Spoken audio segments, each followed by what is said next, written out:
La tendance, c'est d'écouter de la musique sur des objets les plus petits possibles que l'on peut emporter partout avec soi. C'est pratique et c'est de moins en moins cher. La tendance Watcha, c'est tout le contraire. Des objets démesurés, des prix insensés et surtout du putain de gros son. Ici, c'est la spécialité. Les objets sonores sont gros, beaux et très chers. Cet énorme pavillon en plexiglas qui coûte 20 000 €.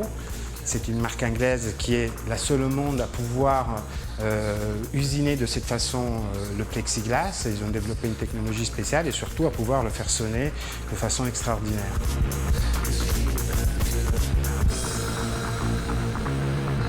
Nous positionnons comme des sortes de designers d'intérieur, sauf que nous sommes des designers sonores.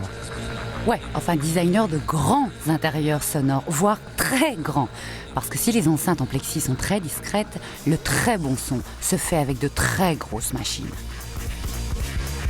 Nous sommes donc dans l'auditorium où nous avons installé notre chaîne de référence. C'est-à-dire ce que nous estimons être la meilleure chaîne qu'on puisse composer aujourd'hui. Et la pièce maîtresse de cette chaîne, c'est cette paire d'enceintes très imposantes.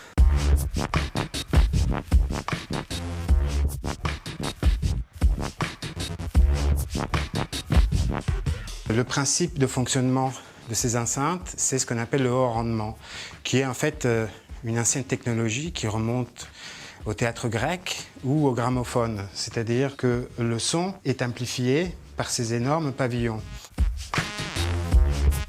Elle coûte environ 50 000 €, mais il y a des options différentes, disons c'est entre 35 et 60 000 €. Ouais, le prix vous avez bien entendu, mais la qualité du son sur votre télé pourrie, ça m'étonnerait. Ici, on s'adresse plus à un public jeune. Donc un public jeune qui aujourd'hui écoute beaucoup de musique en MP3, qui est un format qui a massacré la qualité de la musique.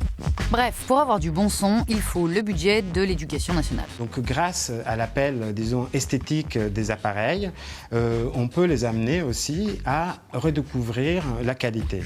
Ok, si c'est pour la bonne cause. Nous présentons des enceintes de modèle Audiorama, donc qui sont des enceintes de collection de 1972. C'est des enceintes qui étaient une icône de ce qu'on appelait le space design, qui ont la particularité de diffuser le son à 360 degrés, puisqu'ils ont des haut-parleurs en fait qui se dirigent à la fois vers l'avant et à la fois vers l'arrière.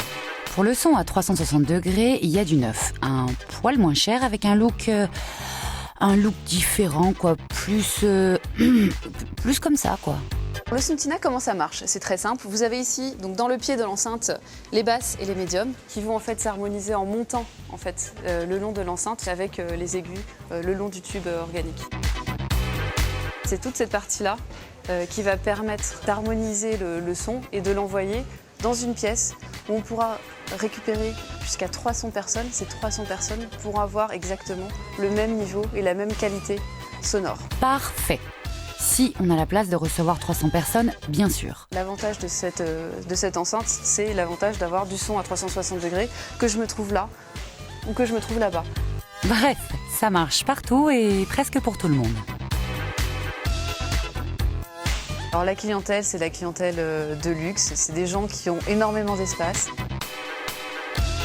C'est une enceinte qui va coûter 10 000 €. Pour la France, nous avons une dizaine de pièces qui est prévue jusqu'à la fin de l'année. Allez, le bon plan à petit prix, on l'a aussi. Il n'est pas encore fabriqué et il n'est pas encore en magasin. C'est pas ça, non, c'est pas ça.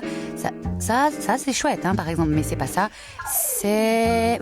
Non, voilà, c'est une étagère, mais elle est Watcha. On a tous ces petits appareils blancs avec une image de fruits dessus pour écouter de la musique, mais on a perdu les pochettes, les dédicaces. On a un album de Frank Sinatra dédicacé, c'est dommage de ne plus l'utiliser. Donc l'idée, c'était comment marier le vieux monde avec un monde moderne. L'intérêt de cette étagère, c'est qu'elle permet de reconnecter des vieux disques au plaisir d'écouter de la musique. Donc il suffit de poser la pochette sur l'étagère pour écouter Frank Sinatra. Alors, c'est pas Watcha, ça?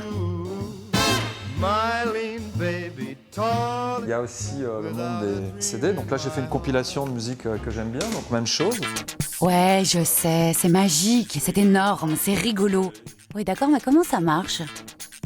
Cette étagère, elle est pas très intelligente. Elle va chercher la musique dans une base de données musicale que vous avez sur votre ordinateur familial.